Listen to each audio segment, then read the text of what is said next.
Iran যুদ্ধে মধ্যস্থতা করে যখন আন্তর্জাতিক অঙ্গনের শান্তির নায়ক বনে যাচ্ছিল পাকিস্তান, ঠিক তখনই এক অপ্রত্যাশিত ধাক্কা এলো সংযুক্ত আরব আমিরাত থেকে।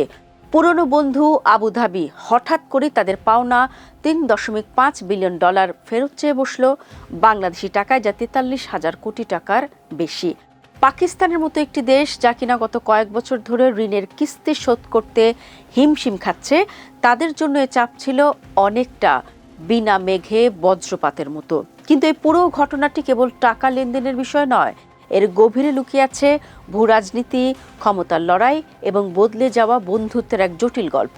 এখানে জড়িত আছে পাকিস্তানের চিরশত্রু ভারতের স্বার্থ, আর এই খেলায় বেশ জোরে সোরে নেমে গেছে সৌদি আরবও। দর্শক, ঘটনার সূত্রপাত পাকিস্তানের পররাষ্ট্রনীতির এক উচ্চবিলাসী পরিকল্পনা থেকে। ইরান, আমেরিকা ও ইসরায়েলের মধ্যে যখন উত্তেজনা তুঙ্গে, তখন পাকিস্তান চেয়েছিল নিজেকে একজন মধ্যস্থতাকারী হিসেবে তুলে ধরতে।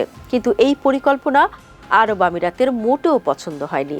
আবুধাবির সোজা হিসাব হলো, যখন ইরানের ড্রোন বা মিসাইল আরব ভূখণ্ডে আঘাত হানছে, তখন পাকিস্তান কিভাবে নিরপেক্ষ থাকে।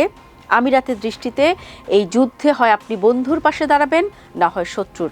পাকিস্তানের এই মাঝামাঝি অবস্থানকে আমিরাত ভালোভাবে নেয়নি। ফলাফল, তাদের কেন্দ্রীয় ব্যাংকে রাখা $3.5 বিলিয়ন আমানত বা ডিপোজিট তারা এককালীন ফেরত চেয়ে বসল।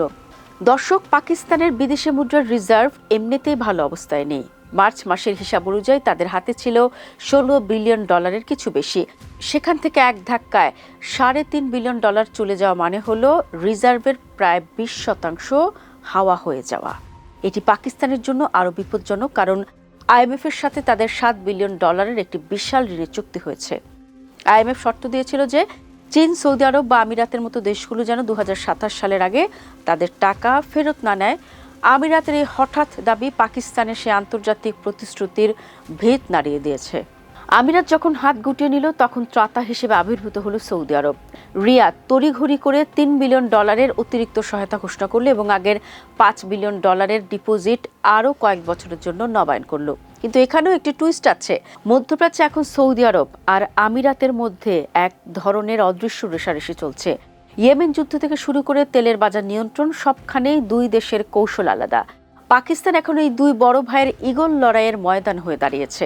সৌদি আরব পাকিস্তানকে পাশে টেনে নিয়ে আমিরাতকে বার্তা দিতে চেয়েছে যে দক্ষিণ এশিয়ায় তাদের প্রভাব এখনও অটুট। তবে বিশ্লেষকরা বলছেন, সৌদি আরবের নিজের অর্থনীতিও এখন আগের মতো উদ্বৃত্ত নয়। তাই তারা কতদিন পাকিস্তানকে এভাবে টেনে নিয়ে যাবে তা নিয়ে সন্দেহ আছে।